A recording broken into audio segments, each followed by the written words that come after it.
Shalom keluarga Saat Teduh, puji Tuhan masih di Yerusalem.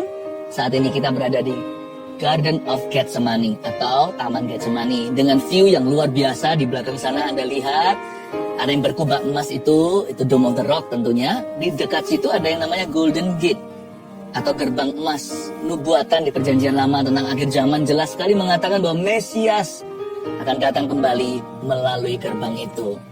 Tidak perlu cari tahu lagi Mesiasnya siapa. Dia pernah masuk ke Yerusalem di atas pundak dan punggung seekor keledai. Namanya Yesus Kristus Tuhan dan Juru Selamat kita. Hari ini dari tempat ini saya akan bawa firman Tuhan tentang kehidupan doa. Tapi sebelumnya mari kita doa dulu. Mari kita cari Tuhan dengan segenap hati. Dan sebelum kita merenungkan firman-Nya yang memerdekakan kita. Tuhan ada di sini. Tuhan juga ada di situ. Tidak ada jarak di dalam hadirat-Nya. Mari kita pejamkan mata kita. Mari kita siapkan hati kita untuk menjadi rumah doanya. Letakkan segala pergumulan kita kepada Tuhan. Datang membawa permohonan dan datang dengan iman. Tidak ada yang mustahil bagi orang yang percaya. Di saat ku tak berdaya, kuasa-Mu yang sempurna. Ketika ku percaya, mujizat itu nyata, bukan karena kekuatan, namun Roh-Mu ya Tuhan. Ketika ku berdoa, mujizat itu nyata. Di saat ku tak berdaya, kuasa-Mu yang sempurna.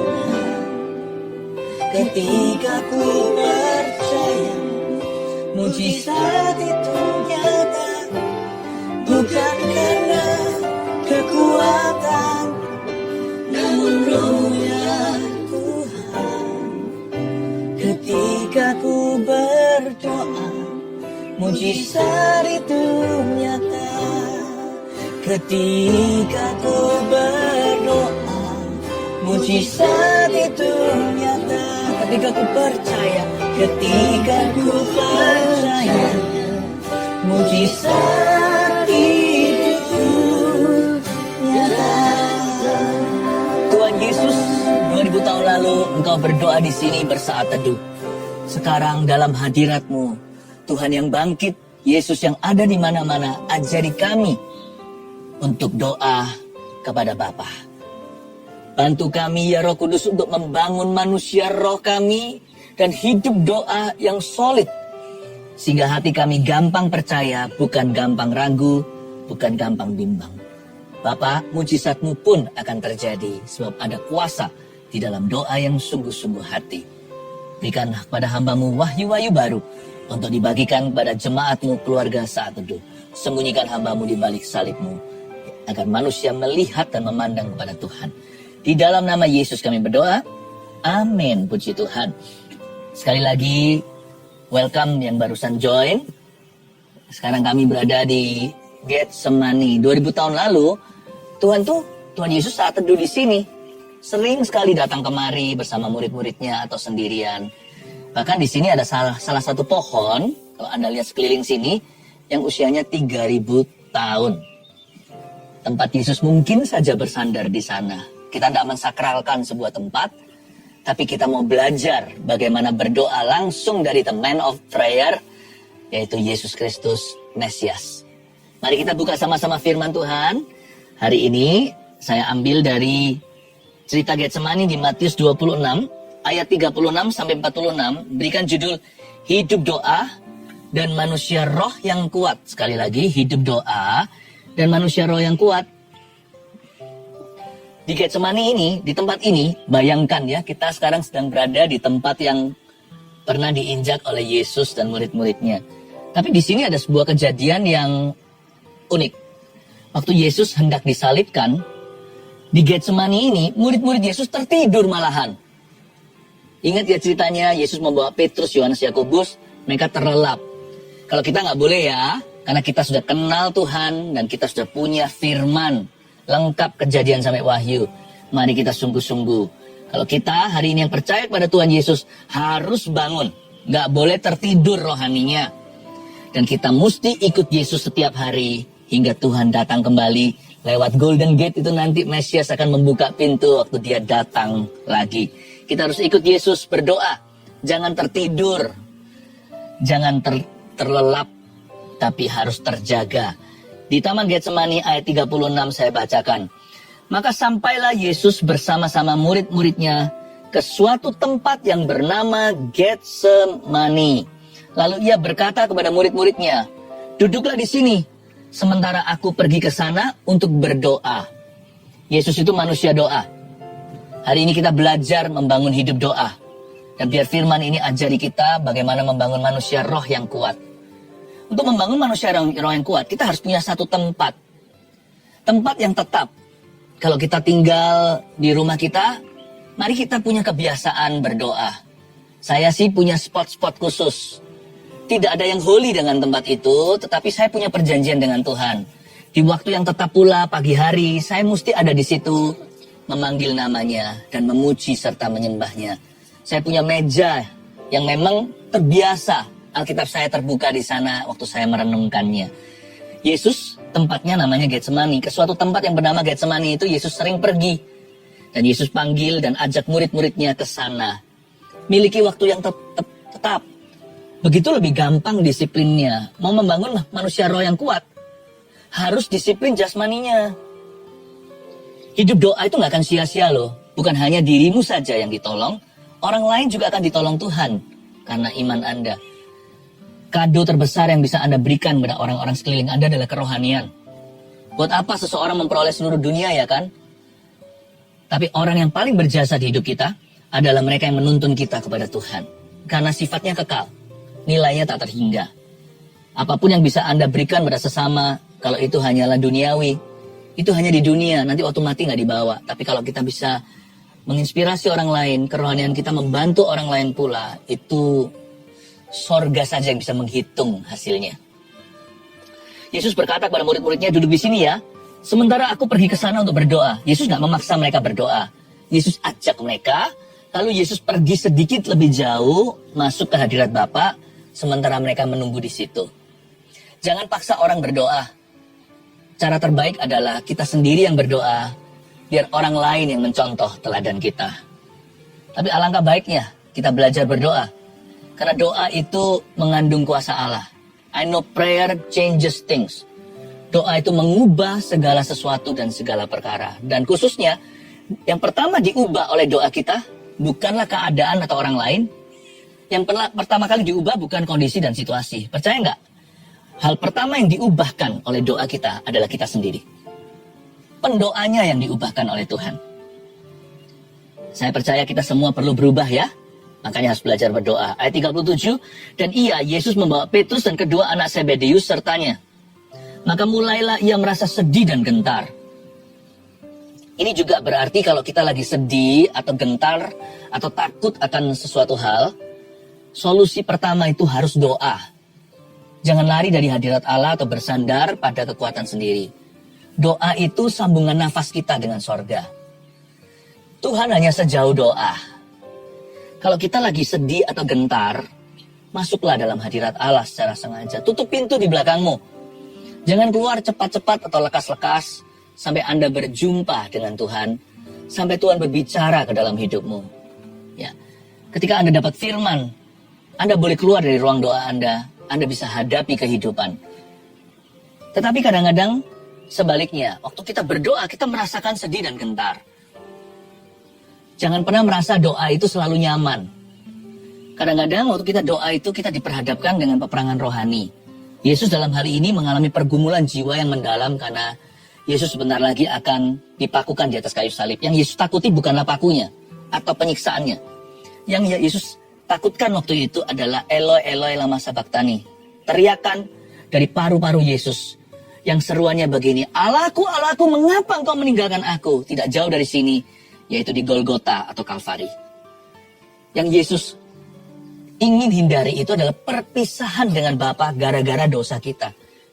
Bapa tidak mau lihat Allah Putra karena dia menjadi dosa bagi kita. He who was sinless, dia yang tanpa dosa, became sin for you and me. Menjadi dosa. Yesus tidak berbuat dosa ya. Yesus menjadi dosa untuk kita.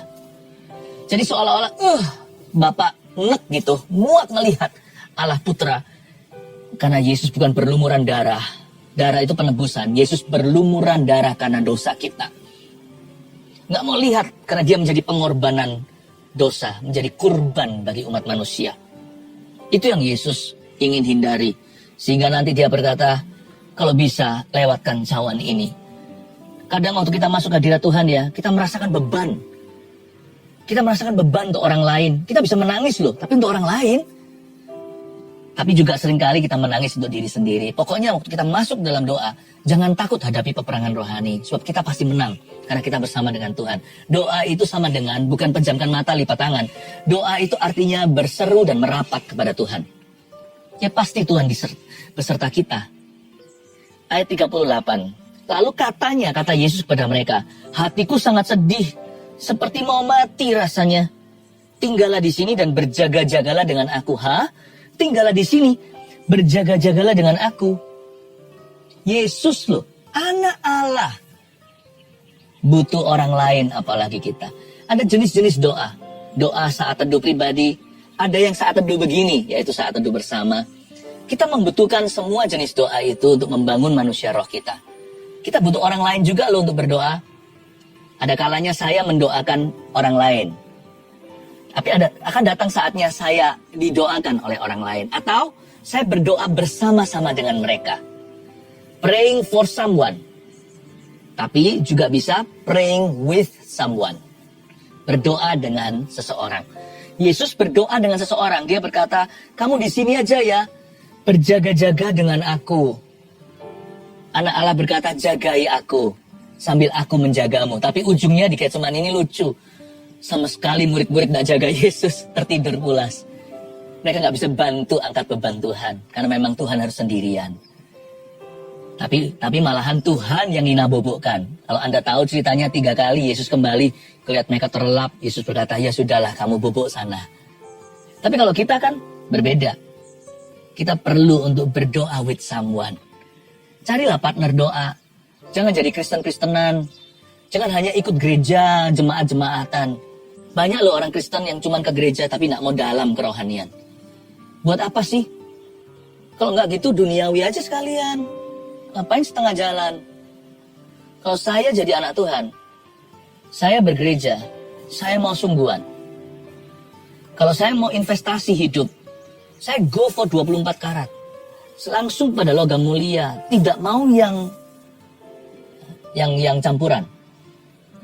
Doa itu bangun manusia roh, jangan tanggung ya. Hidup doa itu harus sungguh-sungguh.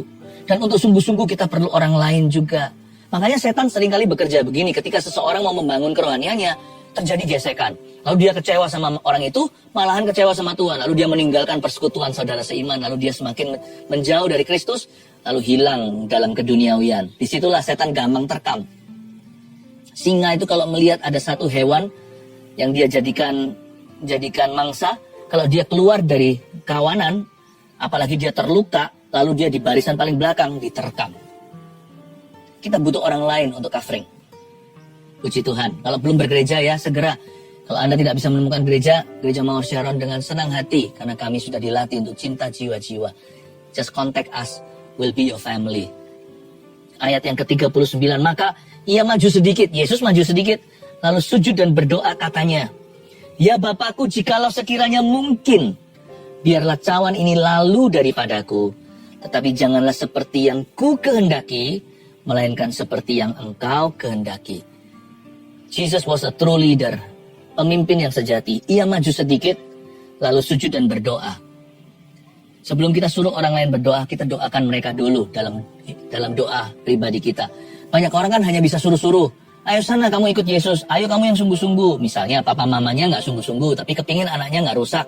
Ayo kamu ke gereja sana, ayo doa. Tapi mereka sendiri nggak mau, nggak bisa begitu. Yesus mau ajari kita berdoa, Yesus sendiri maju mendahului kita. Ia bersujud dulu dan berdoa. Cara terbaik ajari anak-anak kita berdoa, papa mama, adalah kita bangun hidup doa kita. Saya nggak pernah suruh-suruh anak saya loh untuk berdoa. Mereka lihat dari teladan kami. Setiap pagi hal pertama yang saya pegang adalah Alkitab ini.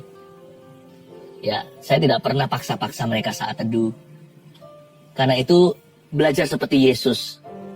Jadi pemimpin rohani, nggak perlu posisi di dalam pelayanan, tapi menjadi teladan. Yesus maju sedikit lalu sujud dan berdoa. Saya senang sekali kalau saya doa sekarang ya, saat teduh sendiri atau pribadi, atau waktu bersama seperti sekarang ini bersama dengan Anda. Saya nggak merasa sendirian. Saya rasa Yesus mengerti posisi kami. Bahwa saat berdoa, Yesus pernah ada di sana. Jadi dalam segala pergumulanku, saya merasa Tuhan itu menghibur sekali. Saya bukan punya Tuhan yang tidak mengerti suka duka seluk belukku. Dia sendiri pernah di Getsemani. Jadi waktu aku di Getsemaniku, dia sangat mengerti. Bahkan di sini, peluh Yesus menjadi darah. Ingat, Tuhan kita adalah Tuhan yang waktu kita berdoa, dia ada di situ bukan hanya mendengarkan doa kita, tapi dia bergumul bersama dengan kita. Ia maju sedikit lalu sujud dan berdoa. Dia berkata apa? Ya Bapakku, jikalau sekiranya mungkin. Doa itu jangan memaksakan kehendak. Memang kita boleh minta, tapi kita tidak boleh menuntut Allah. Kita harus rendah hati, mawas diri dan berkata, sekiranya mungkin. Boleh iman kita perfect, sempurna. Tetapi dalam kita beriman pada Tuhan, kasih ruang kedaulatan Allah. Kita selalu berkata, jikalau Tuhan kehendaki, maka aku akan pergi ke tempat itu. Aku akan melakukan ini. Selalu mengerti, dia bosnya kita hamba, dia di atas kita di bawah. Biarlah cawan ini lalu daripadaku, kalau mungkin Tuhan. Yesus mengajarkan di mana berdoa kepada Bapa. Jika bisa, sekiranya mungkin, biarlah cawan ini lalu. Dan Tuhan tidak memaksakan kehendaknya. Sekalipun ini Yesus ya, dia yang berkuasa. Lalu Yesus menyambung dengan kata, tetapi janganlah seperti yang ku kehendaki, melainkan seperti yang kau kehendaki. Ini intisari doa. Orang kira doa itu minta-minta. Bukan. Doa itu dia harus makin bertambah, aku harus makin berkurang. Semakin kita berdoa, semakin kita menjadi seperti Kristus. Less and less of ourselves. Kita semakin berkurang. Orang yang berdoa pasti mengalami sebuah manifestasi dalam hidupnya, yaitu Tuhan semakin bertambah. His world, dunianya akan diisi dengan Yesus, dan bukan melulu tentang dirinya. Lihat ya, orang semakin dekat sama Tuhan bukan kelihatan dengan sifat religinya atau jubah yang dia pakai atau gelar. Percayalah, some of the most spiritual persons, orang-orang paling rohani di dunia ini, they dress ordinarily. Mereka itu berpakaian biasa, nggak pakai juga agamawi atau apa. Orang-orang yang menunjukkan bahwa dunianya diisi dengan kepentingan Tuhan dan kepentingan orang lain. Kadang kalau nggak ditanya, how are you? Mereka nggak akan ceritakan masalahnya. Lucu ya. Lalu semua orang punya masalah, tapi ada orang itu yang menjadi ghostbusternya Tuhan. Padahal mereka sendiri menghadapi setan-setan dalam kehidupannya. Luar biasa. Orang seperti itu. Seperti Yesus. Yaitu orang yang berkata, bukan kehendakku yang utama, tapi kehendak Bapa. Kehendak Bapa berarti kepentingan seluruh bumi. Karena Yesus bicara soal penebusan manusia. Kepentingan kita didahulukan. Itulah manusia roh, orang yang kuat. Orang seperti ini tidak perlu tengking kanan kiri, tapi sekali menyebut nama Yesus ada kuasa di mulut. Daripada seperti anak-anak sekewa, yang show-nya boleh juga, tapi nggak mempan sama setan. Kalau kita semakin berkurang diri sendiri, Yesus semakin bertambah, kuasa kebangkitan, bukanlah kematian. Itu doa kita itu akan berkuasa mengubahkan, memindahkan gunung, mencampakkan ke lautan. Manusia roh kita akan kuat kalau tidak diisi dengan diri sendiri, tapi diisi dengan firman. Ayat 40, setelah itu ia kembali kepada murid-muridnya itu dan mendapati mereka sedang tidur. Dan ia berkata kepada Petrus, Yesus lihat mereka lagi bobo. Tidakkah kamu sanggup berjaga-jaga 1 jam saja dengan aku? Ini bukan keluh kesah. Yesus hanya minta baik-baik ngomong sama mereka. Apa susahnya berdoa 1 jam? Hidupmu lo lebih berharga dari burung pipit itu. Dan kamu tahu nggak bahwa hidupmu tidak bergantung dengan kekuatan, kepandaian, atau koneksimu. Tapi bergantung kepada Bapakku. Masa 1 jam aja Bapak nggak laku.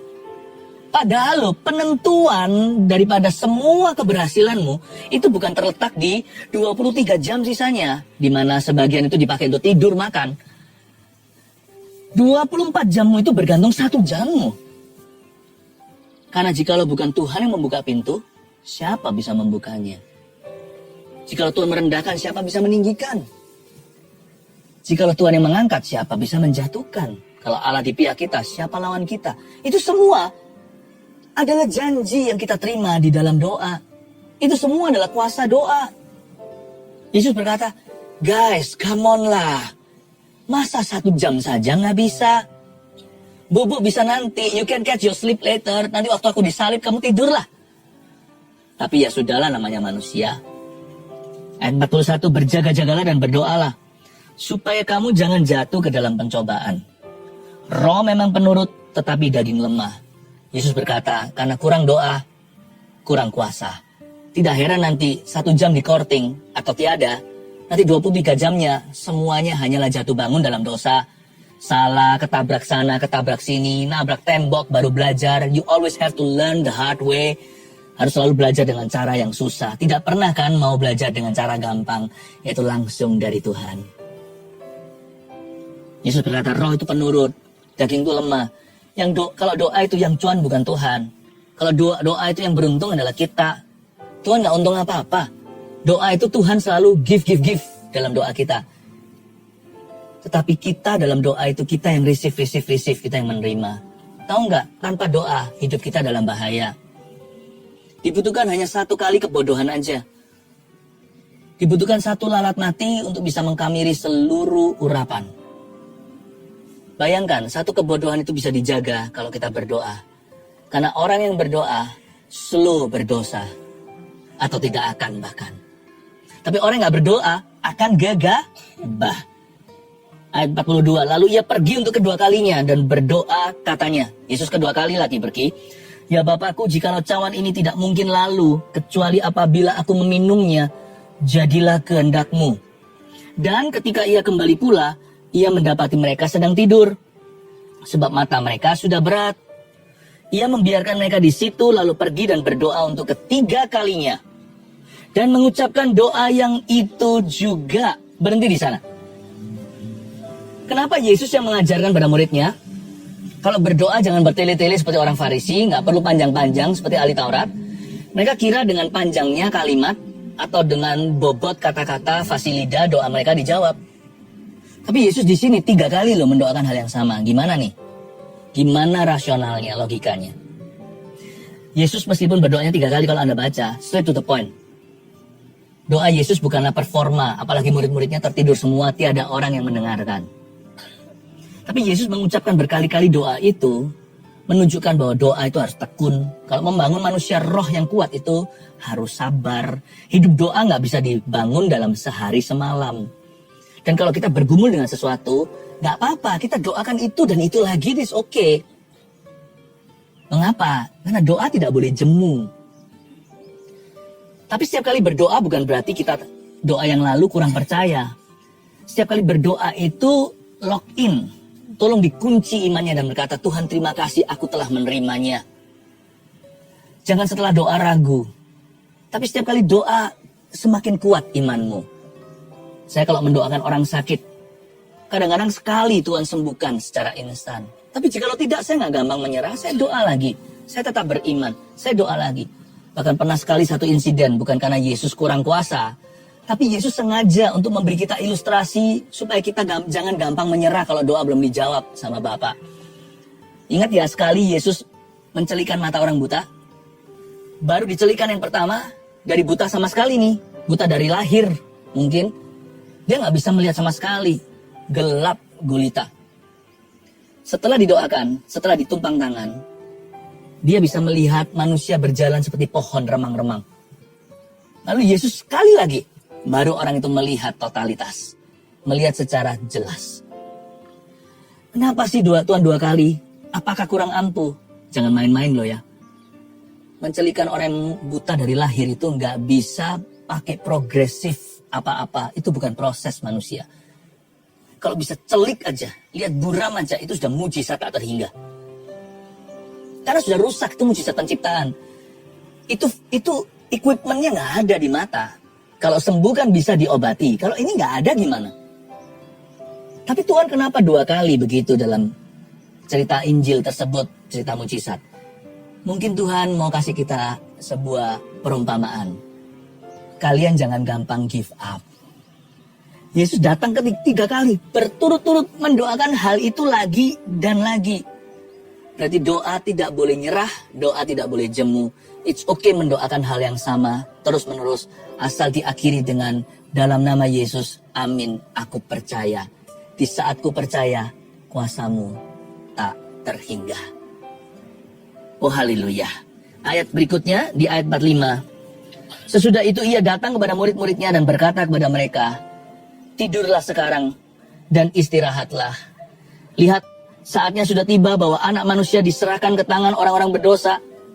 Bangunlah, marilah kita pergi. Dia yang menyerahkan aku sudah dekat. Yesus berkata, tidurlah, hai murid-muridku. Yesus ngomong begini, go to sleep. It's okay. Bubuk sana. Tuhan itu maha pengertian ya.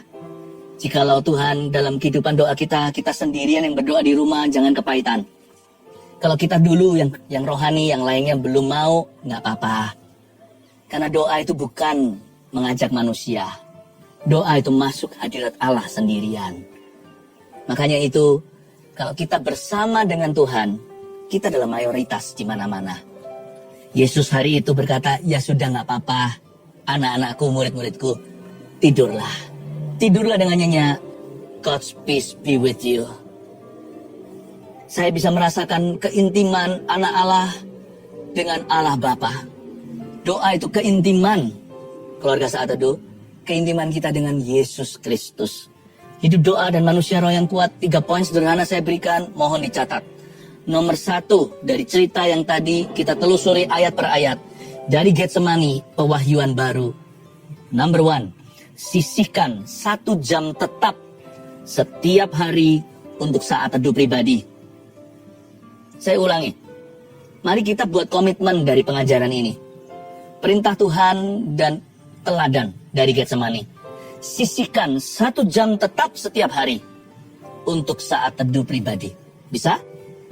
Kalau kita Rabu dan Sabtu, kita udah komitmen ikut saat teduh bersama 1 jam pula. Tiap hari 1 jam sendiri. Bukankah di saat teduh bersama sudah diajari gimana berdoa? Kurang lebih seperti ini. Mulai dengan hati yang diisi dengan kesaksian. Dan kita bisa memuji menyembah Tuhan. Lalu baca firman. Gak perlu dikhotbahi. Tapi sekarang setelah sekian tahun saya ajari, harusnya Anda dan kita semua keluarga Saat Teduh sudah sedikit banyak lebih mengerti bagaimana kita membaca Alkitab dan menemukan intisari. Yang kedua, jangan hanya berdoa. Setelah kita amin itu setelah doa, kita tutup pintu kita keluar kamar. Ini menjadi PR kita. 2, ikuti tuntunan Roh Kudus dan firman Tuhan setiap hari. Ikuti tuntunan Roh Kudus. Nanti kan Tuhan akan bicara lewat hati kita seret atau enggak. Tapi jangan berdasarkan perasaan. Perasaan pun bisa menyesatkan. Makanya itu ikuti firman Tuhan. Nanti dapat rema apa? Jadikan itu pedoman pegangan. Bukankah firman-Mu pelita bagi kakiku dan terang bagi jalanku. Ikut Tuhan itu enggak jangka panjang. Itu sorga, janji Tuhan bagi orang yang diselamatkan. Tapi perjalanan kita di bumi itu selangkah demi selangkah, 1 langkah kaki demi 1 langkah kaki. Step by step, heart to heart. Slowly Tuhan memimpin kita dari firman kepada firman. Indah kan? Tiap hari saya juga sama kok. Saya itu dipimpin dari 1 rema kepada rema berikutnya. Tanpa terasa 30 tahun sudah Tuhan menuntun saya. Dan firman jadi pelita. Ketika saya jatuh dalam kesalahan, Tuhan angkat saya. Tuhan kasih firman yang baru untuk memulihkan. Ketika saya berhasil, Tuhan kasih saya firman untuk menjaga hati saya. Dan untuk melihat ke depan kepada keberhasilan berikutnya. Tuhan itu baik. Ikuti aja tuntunan Roh Kudus. Kita semua pasti sampai ke seberang sana dengan aman. Ke Yerusalem barunya. Ketika Tuhan datang kembali, kita pasti sampai ke sorganya yang baka, yang mulia. Yang ketiga, biar kehendak Tuhan makin hari makin menyempurnakan. Itu pelajaran dari Getsemani. Waktu kita itu membangun hidup doa kita itu seperti melompat dari satu titik ke titik berikutnya. Dari satu kehendak Tuhan, kita masuk ke kehendak Tuhan berikutnya. Makanya sebisa mungkin jangan jatuh bangun dalam dosa. Tapi ngomong begini bukan berarti orang bisa sempurna. Setiap kita pasti buat salah. Tapi jangan disengaja. Sayang. Karena Tuhan itu punya mata rantai. Misalnya kalau orang itu membangun ototnya. Bodybuilder contohnya. Kalau kita itu olahraga angkat besi, udah sakit sampai 1 minggu. Kemudian minggu depan kita bolong. Kempis lagi. Nggak gede-gede dengan cara begitu. Lalu minggu kedua nanti baru mulai lagi. Jadi kembang kempis. Ya bisa besar sih. Tapi nggak seberapa. Dibutuhkan konsisten. Dari satu besi kepada besi yang lebih berat. Sama secara rohani. Dari satu kehendak Tuhan. Kalau kita sudah bisa rangkum. Kalau kita sudah bisa kelarkan. Ya. Kalau kita bisa selesaikan, kita bisa setia dan taat pada Tuhan, kehendak Tuhan berikutnya itu tanda kutip lebih berat, yaitu lebih mulia. Berat itu bukan berat hati atau beban. Berat itu artinya Tuhan akan lebih serius lagi. Perkara lebih besar kalau kita itu diberikan kesetiaan dalam perkara kecil. Kalau kita bisa membuktikan dalam perkara sederhana, Tuhan akan kasih kita berkat yang lebih rumit. Dan betapa indah dan kompleksnya rancangan Bapa yang ajaib itu bagi orang percaya yang taat pada firman-Nya. Otot aja nggak bisa dibuat main-main. Itu latihan 2 kali seminggu. Bahkan ada orang tertentu yang setiap hari. Lama-lama yang pasti besar sekali. Minggu demi minggu konsisten terus. Pecah ototnya, pecah yang bagus. Mulai kelihatan urat-uratnya. Garis-garisnya sama dengan orang kalau mau maraton. Dia nggak bisa waktu mau maraton 2 minggu sebelumnya persiapan. Dia udah lari tiap hari. Seminggu 3 kali. Lari. Paru-parunya jadi kuat sekali. Sehingga nanti pada waktu turnamen. Ada perlombaan maraton berapa puluh kilo. Gampang jadi peserta. Gak perlu pingsan di jalanan. Lalu masuk ke rumah sakit atau ICU. Sama. Kehendak Tuhan itu mata rantai. Makanya hidup doa itu gak boleh dibangun mut-mutan. Tidak boleh sesuka hati. Tapi harus disiplin yang tinggi.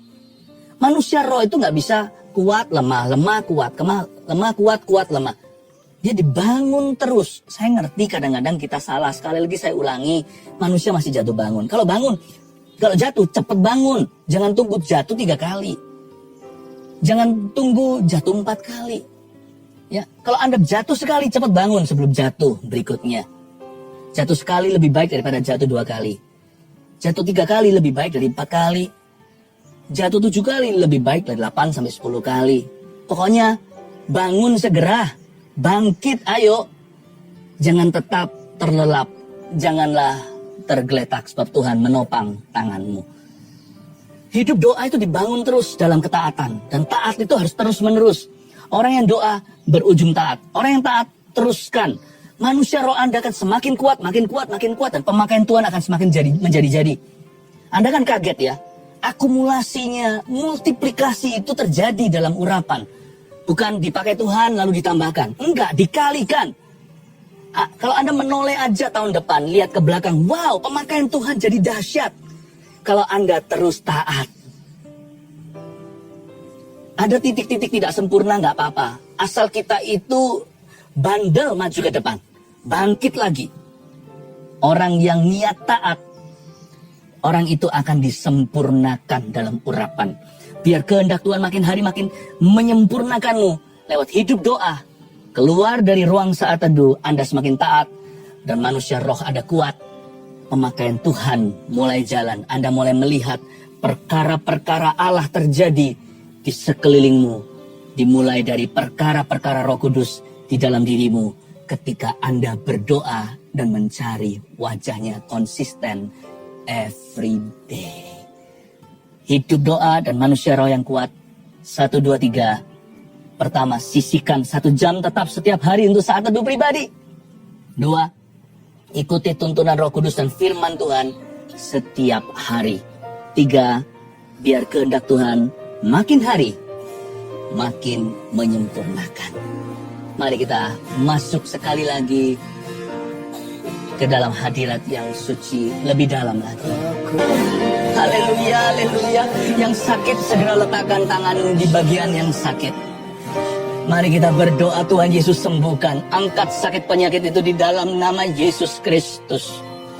Bilur Yesus menyembuhkan. Hamba berdoa agar bilurnya berlaku saat ini. Doa orang benar bila dengan yakin didoakan sangat besar kuasanya. Dan lonceng surga pun berbunyi berkata, ya, ya, ya. Di dalam nama Yesus sesuatu terjadi pada tubuh itu. Terima kasih Tuhan. Yang mengalami sebuah pergumulan yang bukan sakit penyakit. Ulurkan tangan ke depan seperti ini. Seolah-olah Anda menjamah tangan saya. Terima kasih Tuhan. Aku tumpang tangan atas setiap orang dalam pergumulan. Di dalam nama Tuhan Yesus Kristus. Termasuk mereka yang menuliskan dalam form doa ya Tuhan. Di live chat juga Tuhan jamah satu persatu di dalam nama Yesus. Alirkan kuasa Roh Kudus. Terima kasih Yesus. Terpujilah namamu. Letakkan tanganmu. Ada satu orang yang asma parah, kata Roh Kudus. Asma parah disertai dengan alergi di badannya. Saya tidak tahu alergi apa tepatnya, pokoknya alergimu parah disertai asma. Atau sebaliknya, asmanya parah disertai alergi. Berarti dua-dua parah dan dua-dua ini disembuhkan oleh Yesus. Dalam nama Yesus, gejalamu pun sekarang hilang lenyap ketika saya mengucapkannya. Tuhan angkat di dalam namanya. Terima kasih Tuhan. Ada satu orang yang mau jual rumahnya nggak laku udah 3 tahun. Padahal Anda butuh cash flow. Kadang-kadang dalam hikmat marifat pada orang tertentu Tuhan bilang jangan dijual. Tuhan kasih nanti ganti. Tuhan nanti akan kasih bala bantuan. Tanpa harus menjual rumahmu. Tapi kali ini beda. Rumah Anda akan datang pembeli. Anda akan menjualnya tepat setelah hari ini. Dalam waktu dekat tidak lebih dari 3 hari. Rumah Anda akan terjual. Cash flow-mu akan dapat. Tuhan buka keran ini. Supaya bisa mengangkat kondisi finansial Anda. Glory to Jesus. Haleluya. Kanker tulang. Kanker yang sudah menyebar semua tulangnya. Di dalam nama Yesus saat ini juga Tuhan Yesus aku patahkan itu. Tulang yang sakit itu, yang sakitnya luar biasa bahkan dikasih obat seperti morfin juga aku patahkan dalam nama Yesus bersih. Sampai tulang seluruh badannya. Sampai ke akar-akarnya aku kejar. Hai kanker, aku keringkan kamu. Di dalam nama Tuhan Yesus Kristus. Seperti Tuhan mengutuki pohon ara. Aku kutuki kanker di tubuhmu orang ini. Di dalam nama Yesus Kristus. Terpujilah nama Tuhan. Roh